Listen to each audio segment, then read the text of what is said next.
ce matin, ce qu'on veut faire, c'est regarder bien sûr à la parole de Dieu. Et je vais vous inviter tout de suite à tourner dans 1 Pierre. On va commencer par la lecture. Donc, vers la fin du Nouveau Testament, Tite, Philémon, Hébreux, Jacques, 1 Pierre. 1 Pierre, chapitre 1. Et je vais faire la lecture à partir du verset 3. 1 Pierre, chapitre 1, verset 3. « Béni soit le Dieu et Père de notre Seigneur Jésus-Christ, qui, selon sa grande miséricorde, nous a régénérés pour une espérance vivante par la résurrection de Jésus-Christ d'entre les morts, pour un héritage qui ne peut ni se corrompre, ni se souiller, ni se flétrir, lequel vous est réservé dans les cieux, à vous qui, par la puissance de Dieu, êtes gardés par la foi pour le salut, prêt à être révélé dans les derniers temps. C'est là ce qui fait votre joie, quoique maintenant, puisqu'il le faut, vous soyez attristés pour un peu de temps par diverses épreuves, afin que l'approbation de votre foi, plus précieuse que l'or périssable qui cependant est éprouvé par le feu, ait pour résultat la louange, la gloire et l'honneur lorsque Jésus-Christ apparaîtra.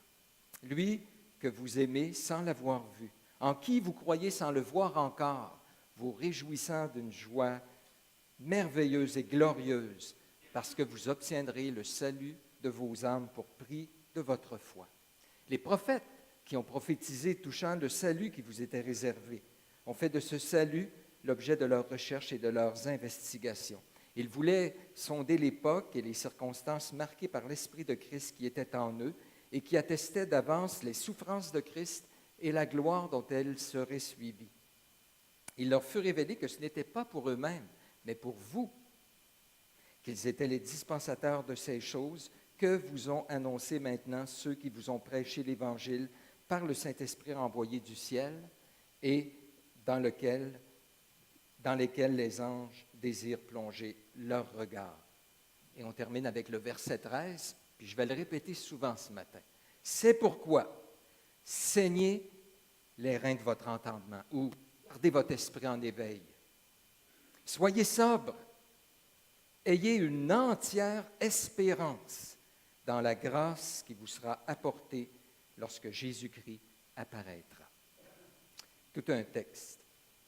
Alors, ce texte nous parle d'espérance. C'est comme ça qu'il conclut. Après nous avoir parlé pendant plusieurs versets, lui-même tire sa conclusion. Alors, si vous comprenez bien, ayez votre esprit en éveil, puis ayez une entière espérance dans ce qui va vous être apporté quand Jésus va revenir.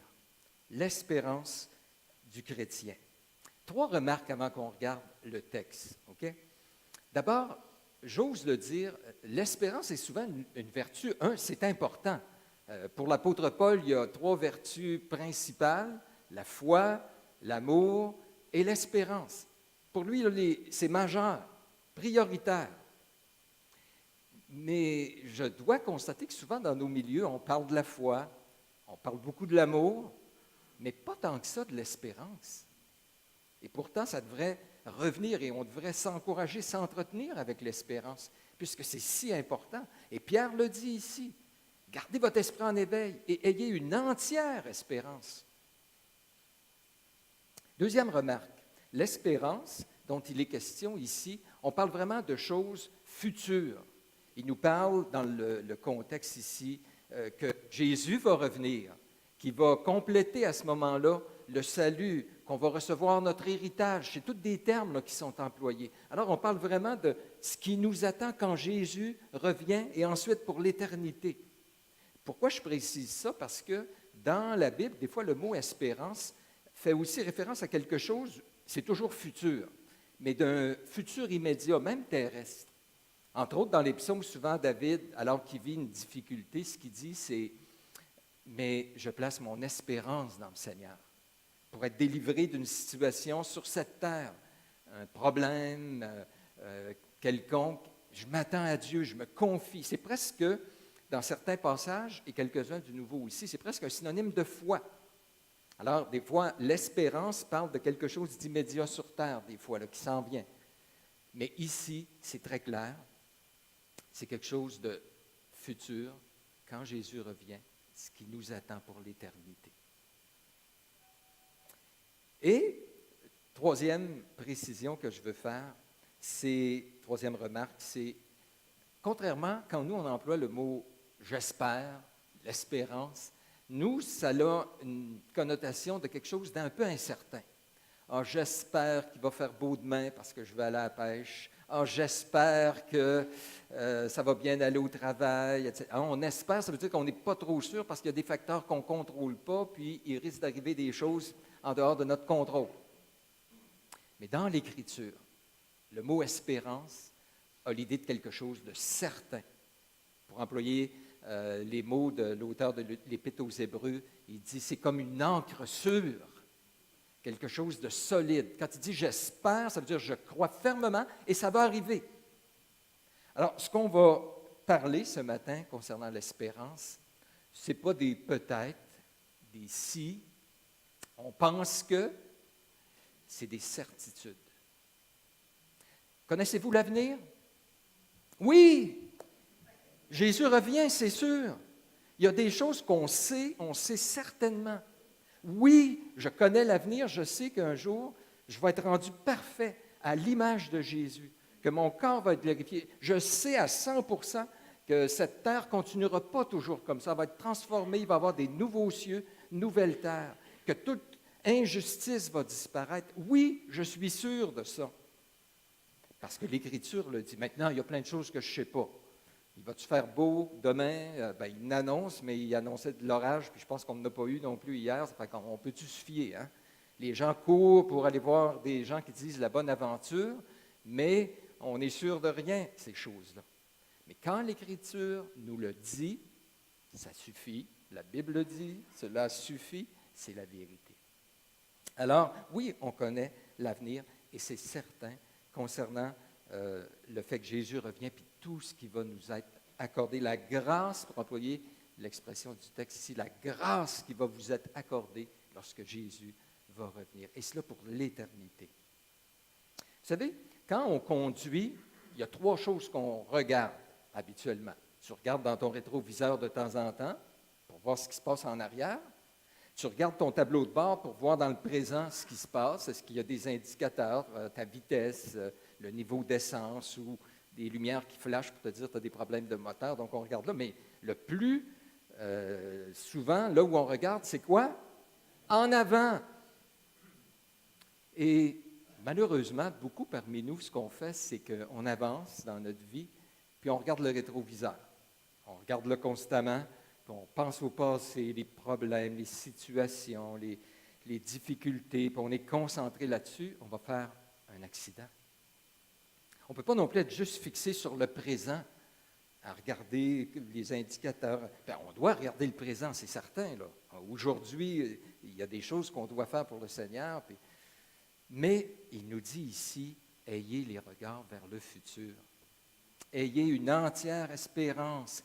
Puis saignez les reins de votre entendement. L'image au verset 13, c'est à l'époque pour que quelqu'un se mette à l'action, des fois pour travailler ou à la guerre, il y avait des longues robes, les hommes. Alors, ils remontaient la robe, ils saignaient, ils s'attachaient pour être prêts à l'action, pour ne pas être badrés par la robe. Et l'expression ici, qu'on n'emploie pas en français, ceindre les reins de notre entendement, ça veut dire soyez éveillés mentalement, prêts mentalement. Pour être sûr qu'on comprenne, il ajoute soyez sobres. Soyez intelligents, laissez-vous pas berner par toutes sortes d'illusions que le monde vous donne. Soyez sobres, intelligents, fixés sur les bonnes choses et ayez une entière espérance. Alors qu'on conduit notre vie, ayons les regards vers ce futur-là. Sans quoi, je vous le dis, je ne crois pas qu'on peut avoir une vie chrétienne victorieuse, efficace, saine, sans avoir une pleine espérance. L'Écriture est tellement claire là-dessus. Qu'est-ce qu'on apprend concernant l'espérance ici dans le texte? Première chose, c'est une espérance au verset 3, quoi? Vivante. Béni soit le Dieu et Père de notre Seigneur Jésus-Christ, qui, selon sa grande miséricorde, nous a régénérés pour, première chose, une espérance vivante. Cette espérance-là, elle est vivante. Juste pour qu'on comprenne, laissez-moi vous donner une image. Imaginez un couple qui veut avoir un enfant. Il essaie depuis longtemps, ça ne fonctionne pas. Il espère, il désire avoir un enfant. Après plusieurs années, essais, cliniques de fertilité, tout ça, tout à coup, l'épouse est enceinte. Wow! Et là, vous imaginez qu'ils vont chez le médecin, échographie, ils entendent le cœur du bébé. Ils voient le petit bébé qui bouge. Puis là, la maman, de jour en jour, elle sent que ça bouge de plus en plus dans son ventre. Vous savez la différence? Avant, ils espéraient, ils désiraient. Maintenant, ils ont une espérance vivante. La vie est là. Ils l'expérimentent. Bien, il nous dit ici, notre espérance à nous, elle est vivante. Pourquoi? À cause de deux choses dans le texte. Un, elle est reliée à la résurrection de Jésus-Christ, qui est revenu à la vie. Jésus était mort, il a pris nos péchés, la mort, toute la condamnation, le diable, tout ce que ça l'impliquait à cause du péché. Il a vaincu, il est ressuscité, il est vivant. Il a inauguré une nouvelle phase où maintenant on a la vie éternelle. Alors, ce n'est pas juste... Pensez à Pierre. Pierre qui, qui était là, du temps de la crucifixion. Pierre était là, puis il apprend que Jésus est mort. Jésus est mort. Pour lui, c'est fini, comme les disciples d'Emmaüs. Ils disaient, on espérait que ce soit lui qui soit le sauveur, mais ils n'ont plus d'espérance. Mais tout à coup, Jésus ressuscite. Et là, ça ouvre une porte extraordinaire. On a une espérance vivante parce qu'elle est basée sur la résurrection de Jésus qui est maintenant vivant. Mais non seulement ça, mais il dit, béni soit Dieu, le Père de notre Seigneur Jésus-Christ, qui, selon sa grande miséricorde, nous a quoi? Régénérés, donné une nouvelle vie en nous. Non seulement Jésus est ressuscité, ça c'est la première étape, mais il a mis la vie en nous. La régénération, la nouvelle naissance, c'est une œuvre unilatérale, souveraine de Dieu, où à un moment donné, quelqu'un entend l'Évangile et Dieu le fait naître de nouveau, met une vie en lui qui lui permet ensuite de croire, de se repentir, de vivre pour le Seigneur dans une nouvelle vie. Il y a donc 3 étapes. Résurrection de Jésus. Jésus ensuite place une nouvelle vie en nous. Puis la dernière étape, c'est une vie parfaite, éternelle qu'on aura dans l'au-delà. Mais c'est pour ça qu'on a une espérance vivante. Parce qu'il y a la vie de Jésus, il y a la vie de Jésus en nous, puis qui va se concrétiser, qui va, le summum, c'est lorsqu'il va revenir, où là, c'est une vie extraordinaire qui nous attend. Vous avez une espérance vivante. Et on peut l'expérimenter. Moi, c'est ma fête aujourd'hui. 1er juillet, chaque année, je fête ma nouvelle naissance. Je me suis converti le 1er juillet 1980. Puis, gloire à Dieu, c'est lui. C'est lui. Mais je ne suis plus le même. Et une des choses qui me donne l'espérance, c'est que je me dis, je sais ce que j'expérimente avec Dieu. Cette vie-là en moi qui fait que avant, quelqu'un me faisait de quoi, j'étais prêt à le tuer, à péter ses tailleurs, n'importe quoi. Ou aujourd'hui, il y a la voix de l'Esprit de Dieu en dedans de moi qui me dit, pardonne, libère, je t'ai pardonné plus que ça, moi. Ou des fois, j'ai envie d'être découragé de la vie, de voir les événements, où il y a la voix de l'Esprit de Dieu qui me dit, je suis au contrôle, t'inquiète-toi pas, fais-moi confiance. Alors, cette vie en moi, bien, ça me donne l'espérance en disant, je sais que Jésus est ressuscité, je sais que j'ai la vie en moi, puis il y a la vie éternelle dans la dimension future qui est garantie pour nous. Donc, première chose qu'on sait, c'est une espérance vivante. C'est pourquoi, frères et sœurs, verset 13, j'ai dit, je vais vous le répéter, ayez une entière espérance. Gardez votre esprit en éveil. Rappelez-vous ce qui nous attend. Deuxième chose qu'on sait de notre espérance au verset 4, c'est qu'il l'appelle, c'est un héritage que je dis sans fin. Laissez-moi relire le verset 4. Il dit qu'il nous a régénérés pour une espérance vivante, mais tout à coup, il rajoute un autre pour. C'est quelque chose d'équivalent. C'est la même réalité dit en d'autres mots au verset 4. Pour un héritage qui ne peut ni se corrompre, ni se souiller, ni se flétrir, lequel vous est réservé dans les cieux. Donc, qu'est-ce qu'on apprend concernant cette espérance? C'est aussi un héritage sans fin. Le mot héritage, dans notre tête à nous, c'est quelque chose qu'on reçoit quand quelqu'un de proche meurt, qui nous a mis sur son testament. Il ne faut pas nécessairement penser qu'il y a toujours question de mort dans l'Écriture, parce que même Dieu a donné le pays en héritage à Israël, ou même Israël est l'héritage de Dieu dans la Bible. C'est plus l'idée de recevoir, surtout quand on parle des hommes, quelque chose qui nous est donné, pour lequel on n'a pas travaillé, pour lequel on n'a pas peiné, qui n'est pas le résultat de notre travail, c'est quelque chose qui nous est donné. Et dans ce sens-là, donc, on a un héritage de la part de Dieu. En fait, Christ est l'héritier. Et nous sommes co-héritiers avec Christ. Tout ce que Christ, et pensez à ça cette semaine, tout ce que Christ a est à nous. Parce qu'on est co-héritier avec lui. Mais le texte insiste concernant cet héritage qu'il est sûr, sans fin. On ne peut pas le perdre. Ah, j'ai aimé ça cette semaine. J'ai lu une petite phrase de John MacArthur. On croit qu'on ne peut pas perdre notre salut. Quand Dieu a élu quelqu'un, puis que la personne naît de nouveau, vient au Seigneur, croit, se repent, c'est quelque chose qui va demeurer. On ne peut pas perdre notre salut. Et John MacArthur a dit ceci. Il a dit, si on pouvait perdre notre salut, on le perdrait. Pensez à ça. Si le salut, c'est quelque chose qui se perd, on le perd tous, parce qu'on fait tout ce qu'il faut pour le perdre. On est infidèle, on manque de foi, on renie le Seigneur des fois.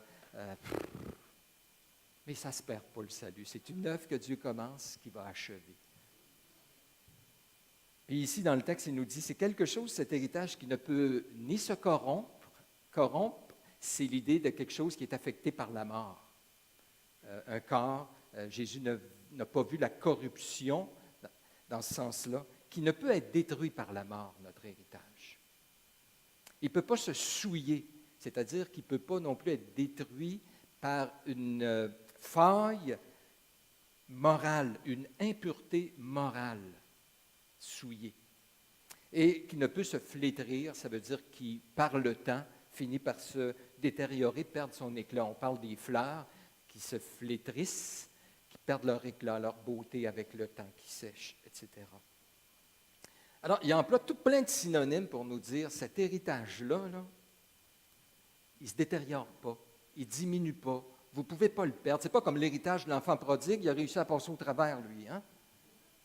L'héritage d'Israël, dans l'Ancien Testament, Dieu leur a donné le pays. À un moment donné, ils l'ont perdu, ils ont été déportés. Puis c'est intéressant parce que Pierre dit au départ, il les appelle au verset 1, à ceux qui sont étrangers et dispersés. Il parle aux croyants. Notre héritage n'est pas ici-bas. Mais c'est l'autre côté, quand Jésus revient, et ça ne peut pas se détériorer, se perdre, diminuer. Tout héritage qu'on a ici-bas, toute possession, pas vrai, c'est fragile, éphémère, périssable, précaire. Nos biens, on les achète, ils sentent bon, ça sent le neuf. Tu vas quelques années après, la rouille se met là-dedans, les choses sèchent, brisent, etc. Nos corps, on est en santé aujourd'hui, demain, on ne sait pas, qu'est-ce qui nous arrive. Rien n'est sûr. Nos relations. J'ai assisté à tellement de mariages. Je vais être fidèle dans les bons, les mauvais jours, jusqu'à ce que la mort nous sépare. Ben, si c'était juste la mort, déjà là, Ce n'est pas quelque chose qui va être éternel. Mais souvent, ça finit même avant ça. Les relations, des bonnes relations qu'on a avec quelqu'un, puis pour différentes raisons, ça brise. Les organisations, même les églises, qui est une œuvre de Dieu, qui est le peuple de Dieu. Il y a des églises qui perdent leur chandelier, Éphésiens, dans l'église d'Éphèse, dans l'Apocalypse. Donc, des églises meurent. Alors, qu'est-ce qu'il y a de solide, de sûr, ici-bas, sérieusement, qui mérite notre investissement, notre temps, qu'on recherche les choses d'en bas? Nommez-moi quelque chose. Oui, c'est céleste quand même, mais on le sait que la seule chose sûre, c'est ce qui nous attend de l'autre côté. Bien là, vous dites, Benoît, on sait tout ça. Je le sais qu'on sait tout ça, mais on a donc de la misère à se le mettre dans le crâne. Tu sais, on sait tous qu'on va mourir. Je sais que je vais mourir. Je suis capable de vivre, rire, dormir. Ça ne me dérange pas. Je vais mourir un jour. Mais on le sait, puis on ne le sait pas. On le sait, puis ça ne nous atteint pas. Hein? Mais tout à coup, je parle à mon médecin, puis il dit, Benoît, tu vas mourir. Oh, bien là, tout à coup, là, je suis saisi, je suis tout à l'envers, je braille, je veux m'arracher les cheveux. Mais pourtant, je le savais, on va mourir. Hein? Mais on le sait, puis on ne le sait pas qu'on a un héritage sûr. On le sait, puis on ne le sait pas. Pierre dit, ayez une entière espérance. Saignez les reins de votre entendement. Gardez votre esprit allumé. Soyez sobre. Mettez-vous ça dans le crâne. En même temps, ce que je trouve intéressant, c'est que on peut faire reposer ça beaucoup sur nous, mais Paul prie pour les Éphésiens, puis il leur dit, ce que je prie pour vous, c'est que Dieu illumine les yeux de votre cœur pour que vous sachiez quelle est l'espérance qui s'attache à votre appel. Un, il faut le demander au Seigneur, puis deux, c'est une illumination. Dieu nous fait comprendre ces choses-là. Je ne sais pas si on pouvait gager, mesurer notre niveau d'espérance, mais j'ose dire que votre fermeté dans la vie chrétienne, votre capacité de passer au travers des temps difficiles est directement reliée à votre capacité de comprendre l'espérance qui vous attend. Donc, ce matin, on s'évalue. Et ma prière, c'est que Dieu nous amène, au moins si on se rend compte de dire, c'est pas une espérance si vivante pour moi présentement, ce n'est pas si ferme, d'au moins aller dans la prière et dire, Seigneur, viens me révéler cela. Je ne veux pas attendre le jour où je vais être sur mon lit de mort. Puis toute ma vie, mon espérance, ça a été mon fonds de retraite, ça a été ma famille, ça a été ma santé. Puis je suis mon lit de mort en train de tout perdre, là, parce que la mort vient tout m'enlever ce sur quoi j'espérais, parce qu'on espère tous. Le moment où tu arrêtes d'espérer, là, tu meurs. On espère tous. Mais est-ce que notre espérance, c'est dans les choses futures, ou ici-bas, dans toutes ces petites choses-là qui font notre petit bonheur quotidien, puis qui font que ça vaut la peine de se lever? Mais le jour où on va être sur notre lit de mort, je voudrais être en paix, le gros sourire aux lèvres, puis dire, je vais perdre des relations précieuses. Je vais perdre mon bateau. Je vais perdre mon fonds de pension. J'en ai pas, là, mais ça fait rien. Je vais perdre, puis d'être capable, puis tout énumérer ça avec le gros sourire aux lèvres, mais dire, j'ai quelque chose de pas mal supérieur, que rien ne peut m'enlever.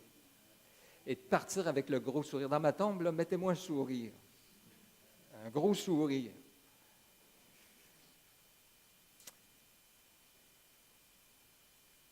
Quelqu'un a dit, Pierre Jules Stahl, tout sourit quand on commence à entrer dans la vie. Les plus brillantes espérances s'évanouissent à mesure que les années s'accumulent sur nos têtes. Je trouve ça intéressant. Puis surtout, nous, comme chrétiens. Le Seigneur le sait. Il nous permet des épreuves, de dire, hey, mon espérance, demain, je me lève, là, puis c'est mon travail. Tu Tu sais, mon travail, ça me donne de l'argent, j'ai une valeur, je suis apprécié, tout ça. Puis, et là, le Seigneur dit, hey, c'est pas bon pour toi, ça, c'est pas bon. Je voudrais te donner le meilleur des travails, mais il faut que ton espérance soit bien ancrée. Donc, je vais mettre un petit peu de temps dur pour ton travail pour que tu apprennes à détourner tes yeux de là. Et comme chrétien, le Seigneur, ce qu'il fait au fil des années, c'est qu'il nous enlève nos espérances qui ne sont pas solides. Puis, quand on réussit à dire, OK, c'est l'autre côté, tu dis, OK, maintenant, je peux te les redonner, tu vas pouvoir bien les gérer, tes autres espérances. Là, ils ne seront même plus des espérances, mais ça va être des choses que tu vas apprécier, que je peux te donner, puis que tu vas dire, hey, merci Seigneur, c'est bon. Puis, comme Job, l'Éternel a donné, l'Éternel a repris, que le nom de l'Éternel soit béni, pas de problème. On a fait une expérience avec des souris. Et on a pris des souris, on les a mis dans un espèce de bassin avec de l'eau. Puis on a mesuré combien ça prenait de temps avant que les souris se noient. Ce n'était pas des souris, c'était des rats, dans un bassin d'eau. Et ça a duré moins d'1 heure. Tous les rats étaient morts. Dans le bassin de côté, ce qu'on a fait, c'est qu'on a mis le même nombre de rats. Et juste avant qu'ils se noient, on les a pris, puis on les a enlevés. Et le lendemain, on les a remis dans l'eau, dans le même bassin. Savez-vous combien de temps ils ont duré? Ils ont duré 24 heures. 24 heures. Ça veut dire 1 heure, mais dans le deuxième temps, 24 heures. Savez-vous pourquoi? Parce qu'il y avait une espérance. Ils ont appris à dire, oh, hier, j'étais dans cette situation-là, puis je m'en suis sorti. Alors, donc, finalement, quand quelqu'un lâche, ce n'est pas toujours parce qu'il n'y a plus de force, c'est simplement parce qu'il n'y a plus d'espérance. Et on a besoin d'avoir l'espérance dans ces épreuves qui nous arrivent. Verset 13, mes frères, mes sœurs, c'est pourquoi saignez les reins de votre entendement, soyez sobres, ayez une entière espérance dans la grâce qui vous sera apportée lorsque Jésus-Christ paraîtra. Troisième chose qu'on découvre dans le texte, c'est que c'est un salut imminent. Verset 5. Le pour est bien important. Vous avez été régénérés pour une espérance vivante, vous avez été régénérés pour un héritage qui ne peut pas se détruire, mais aussi au verset 5, à vous qui par la puissance de Dieu êtes gardés par la foi pour, c'est encore le même mot qui est là, pour le salut prêt à être révélé dans les derniers temps. Alors, qu'est-ce qu'on apprend sur l'espérance? Non seulement c'est une espérance vivante, non seulement c'est un héritage qui ne peut pas ni se corrompre, se souiller, ni se flétrir, mais c'est aussi un salut prêt à être révélé dans le dernier jour. C'est quelque chose qui est préparé, un salut prêt. D'abord, arrêtons-nous sur le mot salut. Vous êtes sauvés? Mais le salut dans la Bible, il y a une dimension présente, même passée. Moi, j'ai été sauvé, je vous disais tout à l'heure, le 1er juillet 1980. Et de jour en jour, même la Bible emploie qu'on est sauvé, c'est-à-dire qu'il y a une dimension progressive. Le mot salut est employé comme ça aussi. Mais il y a vraiment une dimension future où le salut va être complété. C'est de ça qu'il parle ici. Ce qui nous attend, c'est que ce salut-là que Dieu a commencé, il va le compléter un jour, le terminer, le finaliser. Un salut, mais il est prêt. Le mot prêt ici, c'est le même mot qui est employé dans, j'ai-tu noté la référence, Matthieu 22, verset 8, où quelqu'un dit « Mon repas est préparé ». Hein, quand la mère disait « Hey, le dîner est prêt », ça voulait dire quoi? Bien, approchez, c'est prêt. Moi, j'ai fait ce qu'il fallait, maintenant, c'est à vous à venir en bénéficier. Bien, notre salut à nous, là, il est quoi? C'est prêt. C'est imminent. Le Seigneur a tout préparé. Ce qu'il avait à faire, il l'a fait. Il reste juste à ce qu'il soit révélé. Prêt à être révélé dans les derniers temps.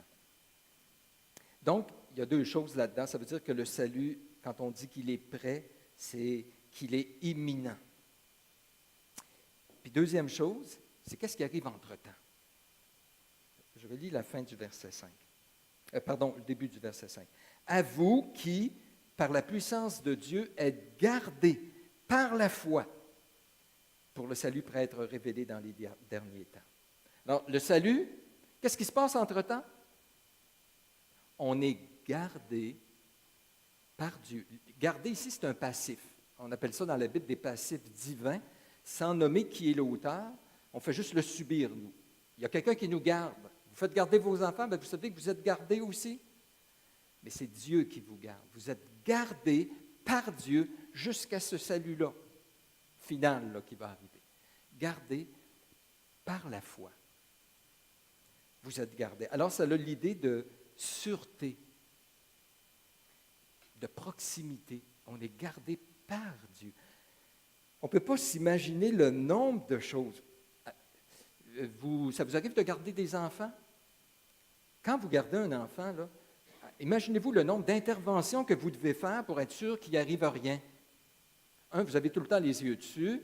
Deux, quand il fait une niaiserie, il est prêt à mettre un couteau dans la prise de courant, il est prêt à se jeter dans la piscine, il est prêt. Vous êtes là, vous intervenez, vous l'arrêtez, vous... Hein, pas vrai? Vous imaginez-vous le nombre d'interventions que Dieu fait dans votre vie pour vous garder jusqu'à ce salut final? C'est pour ça qu'on est sûr d'être sauvé. Pas à cause de moi. Moi, je passe mon temps à m'acheter dans la piscine. Là, mais Dieu nous garde. Gardez. Mais par la foi. Par la foi. Et l'espérance puis la foi, bon, il y a trois vertus, je disais tout à l'heure, amour, foi, espérance. Mais dans le texte ici, au moins à trois reprises, on a le mot foi ou croyez. Au verset 5, au verset 7, au verset 8. L'espérance doit être saisie aussi par la foi. C'est ça notre difficulté. Hein? On le croit-tu? Hey, on le croit-tu vraiment qu'il y a un monde extraordinaire qui nous attend? Que le monde actuel, il est très passager. Il va être détruit par le feu. Qu'il n'y a rien à retirer ici de valable, d'éternel. Tout est en Dieu. Tout ce qu'on peut recevoir comme valeur fondamentale, solide, ça vient de Dieu. Par la foi, de le croire. Gardé par la foi pour le salut, prêt à être révélé dans les derniers temps. Quatrième chose qu'on apprend, c'est un sujet de joie immense. Regardez comme il faut le verset 6. C'est là ce qui fait votre joie. Qu'est-ce qui fait notre joie? Bien, le fait qu'on a un héritage vivant, qu'on a une espérance vivante, qu'on a un héritage qu'on ne peut pas perdre, qu'on a un salut qui nous est préparé et qui va nous être révélé à un moment donné. Il dit, c'est là ce qui fait votre joie. C'est le cas? Puis plus loin, c'est au verset 9. Il dit, non, ce n'est pas au verset 9, où il parle d'une joie ineffable et glorieuse. Parce que oui, c'est au verset 8. Vous l'aimez en qui vous croyez en lui, sans le voir, vous réjouissant d'une joie merveilleuse et glorieuse. Quand on saisit cette espérance-là, automatiquement, ce qui est lié, c'est une joie. C'est pour ça que Paul dit dans Romains 12, réjouissez-vous en espérance. Hein? C'est là ce qui fait votre joie. Donc, qu'est-ce qu'on apprend sur cette espérance? C'est que c'est un sujet de joie extraordinaire, merveilleux. Mais il ajoute, mais, quoique maintenant, puisqu'il le faut, puisqu'il le quoi? Puisqu'il le faut, vous soyez attristés pour un peu de temps, par diverses épreuves, afin que l'épreuve de votre foi, plus précieuse que l'or périssable, ait pour résultat la louange, etc.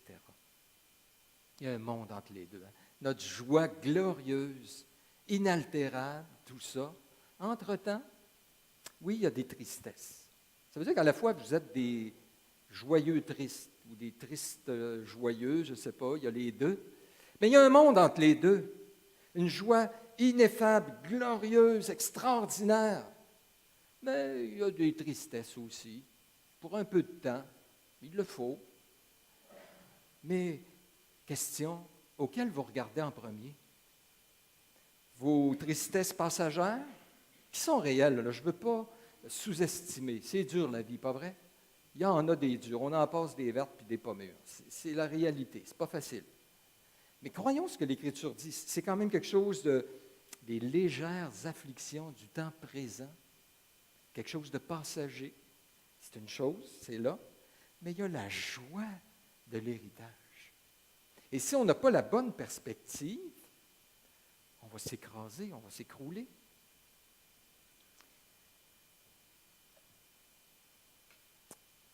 Sur quel vous mettez les yeux? Sur lequel vous mettez les yeux? C'est pas dur, je vais vous le dire. Celui que vous parlez le plus. De quoi vous parlez? Sais-tu ce qui m'attend? Sais-tu ce que Jésus me prépare? Sais-tu ce qui s'en vient pour moi? Ou, je regarde dans le rétroviseur, sais-tu ce qui m'est arrivé? Hein? Sur lesquels on médite? Sur lequel on médite le plus? Ah, ce qui m'attend, Jésus a dit, il n'y aura plus ni larmes, ni pleurs, ni souffrance. Je vais le voir face à face. C'est ça que je médite ou je médite, hey, sais-tu ce qu'il m'a fait, lui? Qu'est-ce que je vais y répondre la prochaine fois que je le vois? Ah, l'espèce, puis... Hein? Sur lequel on médite, c'est pas pour rien. Qu'est-ce qu'on a? Mes frères, mes sœurs, ayez une entière espérance dans la grâce qui vous sera accordée lorsque Jésus-Christ apparaîtra. Soyez sobres. Gardez votre esprit en réveil. Arrêtez de vous mettre toutes sortes de choses dans la tête, de perdre du temps avec ça. Oui, je ne veux pas dire qu'il ne faut pas réfléchir à nos problèmes et les difficultés, mais c'est sur quoi l'accent de notre vie? Là-dessus, c'est rien que ça qu'on a dans la tête, puis on peut être à moitié fou. Hein? Sur quoi tu te concentres? De quoi tu parles? Qu'est-ce que tu anticipes? Qu'est-ce que tu anticipes? Ouf! Je te dis que ça ne sera pas drôle les prochaines années, parce que là, je regarde ça, mon fonds de pension, le fond est bas pas mal, puis... Hein? Qu'est-ce que tu anticipes pour le futur? Où tu te dis, Jésus a promis, en tout cas, mon espérance sur la terre qui allait pourvoir à mes besoins, mais de l'autre côté, l'Éternel est mon berger, je ne manquerai de rien. 5. C'est une récompense de louange. Regardez le verset 6 et 7. C'est là ce qui fait votre joie, quoique maintenant, puisqu'il le faut, vous soyez attristés pour un peu de temps par diverses épreuves, afin que l'épreuve de votre foi, plus précieuse que l'or périssable, qui cependant est éprouvée par le feu, ait pour résultat la louange, la gloire, l'honneur, lorsque Jésus-Christ apparaîtra. Qu'est-ce qu'on apprend concernant cette espérance-là? Il nous attend une récompense de louange le jour où Jésus revient. Suivez bien ce que Pierre est en train de dire. Il dit, tu as des épreuves. Le mot, c'est difficulté. T'endures ici-bas. Mais ça amène, il emploie encore le mot épreuve de votre foi, mais dans l'original, c'est un autre mot. C'est le mot approbation, certification. Alors, il t'arrive une épreuve, un test, puis tu passes le test par la foi. Et Dieu dit, yes, ça c'est une foi réelle, authentique. Donc, épreuve, mais qui permet l'authentification de ta foi. Et une foi authentifiée, ça c'est précieux, plus précieux que l'or périssable. Et elle va avoir pour résultat quoi? La louange, la gloire, l'honneur quand Jésus va apparaître. Bon, ouvrons une parenthèse. Il y a deux interprétations parmi les commentateurs. Est-ce que la louange, c'est Jésus qui va la recevoir de nous? Louange, gloire, honneur à toi, Jésus, parce que tu m'as donné la foi et tu m'as gardé. Ou c'est la louange que Jésus va avoir à notre égard. La foi va avoir pour résultat, la louange, Jésus va dire, c'est bon, bon et fidèle serviteur. On passe au vote. C'est lequel le meilleur? Moi, je crois que c'est le deuxième. Moi, je trouve que ça fait plus de sens. Mais mon meilleur interprète, qui s'appelle Don Carson, croit le contraire. Ça fait que je n'oserais pas me mesurer à lui, là, trop. Mais je Je l'ai toujours interprété comme ça, puis j'ai écouté ses arguments, ça ne m'a pas convaincu, mais, mais je crois. De toute façon, les deux sont vrais. On s'entend-tu? Que le jour où on arrive dans la présence du Seigneur, ailleurs, on nous dit aussi qu'il y en a qui cherchent l'honneur, la gloire et l'immortalité dans Romains. Puis un peu plus loin, ça nous dit, chapitre 2, verset 7, « L'honneur est pour vous qui croyez aussi. » Donc, puis il y a des passages qui disent que Jésus va être glorifié dans ses saints le jour de son retour. Donc, les deux sont vrais. Mais je veux quand même insister sur celui-là. Donc, tu passes un temps difficile, dis-toi que ce que Dieu est en train de faire, c'est de t'affermir puis de certifier ta foi. Et tout à coup, tu as passé au travers, tu es encore attaché au Seigneur, tu es humilié et tu comptes sur lui, mais tu as resté ferme, attaché à lui. Bien, ça, c'est toute une assurance. Et ça, quand Jésus revient, là, il va dire louange, honneur, gloire. C'est spécial parce que nous, on met un gros accent sur le service chrétien que le Seigneur va récompenser. Et c'est vrai, c'est là dans l'Écriture. C'est-à-dire que la personne qui va avoir travaillé fort, gagné des âmes au Seigneur, il est parti missionnaire en quelque part, il a servi dans l'Église fidèlement pendant des années, puis le Seigneur va lui dire, « Bon, fidèle serviteur. » C'est vrai, ça l'Écriture l'enseigne, OK? Mais elle enseigne aussi que vos épreuves, que par la grâce de Dieu, que vous résistez par son action, par son Saint-Esprit dans votre vie, ça aussi va vous rapporter des louanges de la part du Seigneur. Comme il a dit à Job, moi je m'imagine, mettons, imagine un jour, il dirait, « As-tu remarqué mon serviteur Benoît, je vous à peine le dire, il est fidèle, il tient ferme, j'ai en envoyé des vertes puis des pommures. L'église de Victo, ouf, les dernières années.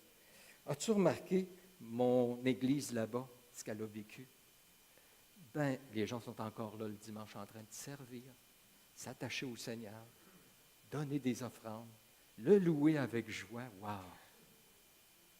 Bon et fidèle serviteur, entre dans la joie de ton maître. Une récompense de louange que cela va nous apporter. Je termine juste avec le dernier point. C'est un sujet d'intérêt particulier. L'espérance chrétienne, là, c'est un sujet d'espérance, d'intérêt particulier de la part de trois groupes. Verset 10, il nous parle des prophètes de l'Ancien Testament, les prophètes qui ont prophétisé, touchant la grâce qui vous était réservée. Encore tous les mêmes mots qui apparaissent, grâce, quelque chose qui nous est réservé, ont fait de ce salut, encore le même mot, l'objet de leur recherche, de leur investigation. Ils voulaient sonder l'époque et les circonstances marquées par l'Esprit de Christ qui était en eux et qui attestait d'avance les souffrances de Christ et la gloire dont elles seraient suivies. Il leur fut révélé que ce n'était pas pour eux-mêmes, mais pour vous qu'ils étaient les dispensateurs de ces choses, que vous ont annoncé maintenant ceux qui ont prêché l'Évangile par le Saint-Esprit envoyé du ciel, et dans lesquels même les anges désirent plonger leur regard. Il dit, cette espérance-là, ce salut que Dieu vous donne, puis qui va résulter dans un héritage, c'est une espérance vivante, c'est un salut futur que rien ne peut vous enlever, c'est un concert de louanges qu'il va avoir. Bon, tout ça. Il dit, les prophètes dans l'Ancien Testament, pourtant il y avait plein de choses qui pouvaient s'intéresser, mais c'était ça, là, il était fixé là-dessus, eux autres, à savoir c'est quand, comment ça va se produire, c'est quoi. Eux, c'était l'objet de leur recherche puis de leur investigation, c'est ce qu'il nous dit. Et ça leur a été révélé que, bon, il parlait de la mort de Jésus, puis de la résurrection, puis toute la gloire, bien, ça n'allait pas se passer de leur temps, c'était pour un temps futur. Puis c'est arrivé de notre temps. Nous, on en a particulièrement bénéficié. Mais vous réalisez que les prophètes de l'Ancien Testament, là, eux avaient leur regard là-dessus. Ça veut dire qu'eux, là, qui étaient là bien avant nous, puis qui avaient moins de détails que nous, ils checkaient ça, eux autres, puis ils disaient « Wow! » Puis nous, on a tout ça sur un plat d'argent. Puis tout est clair, puis on ne prendrait pas le temps d'approfondir cela. Puis ensuite, il dit, il y a un deuxième groupe, il y en a d'autres aussi qui vous ont annoncé ces choses. par le Saint-Esprit envoyé du ciel. C'est tellement précieux ce que vous avez que Dieu a suscité une armée de prédicateurs pour vous annoncer, pour nous annoncer ces choses-là. Il voulait tellement être sûr qu'on les comprenne qu'il a même envoyé son Saint-Esprit, envoyé du ciel, pour qu'on les saisisse.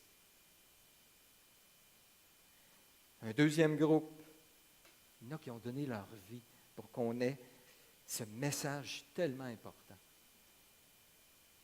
Puis troisièmement, il dit même les anges désirent plonger leur regard là-dedans. Ça veut dire que les anges qui sont au ciel, je ne sais pas, moi je les imagine, à cause d'Ésaïe 6, ils sont devant le trône, puis je ne sais pas, ils se cachent la face tellement Dieu est grand, tout ça, mais il y a un petit œil qui rouvre, puis il regarde en bas, puis il dit, je veux savoir c'est quoi l'espérance, c'est quoi qui se passe avec ces chrétiens-là, qu'est-ce que Dieu est en train de faire avec eux? Il regarde ça. Il désire plonger les regards. Alors, tout ce beau monde-là, eux autres, ils ont les regards fixés. C'est pourquoi, frères et sœurs, saignez les reins d'entendement. Soyez sobres. Ayez une entière espérance dans la grâce qui va vous être apportée lorsque Jésus-Christ apparaîtra.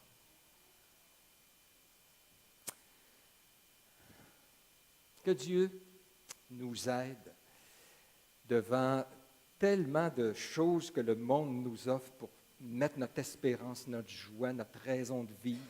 On est inondé par la publicité, puis tu n'as même pas besoin d'avoir des fois la publicité, juste voir les choses se passer autour de nous. C'est des appels constants. On veut notre intérêt, on veut qu'on s'investisse dans toutes sortes de choses. Il faut être fait fort. Non, je me reprends. Il faut vraiment avoir l'Esprit de Dieu, il faut être croyant, il faut être attaché au Seigneur pour être capable de résister et d'avoir une espérance vivante, un héritage tellement clair à notre tête, un salut tellement impressionnant, puis qu'on ait la même attitude que ces prophètes, ces prédicateurs qui ont emmené l'Évangile, que les anges qui veulent regarder à tout cela. On va terminer en priant, alors je vous invite à participer. Demandons au Seigneur de nous donner une espérance de plus en plus ferme et réjouissons-nous dans ce qu'on a dans le Seigneur. Alors, prions, puis les musiciens vont s'avancer un peu plus tard.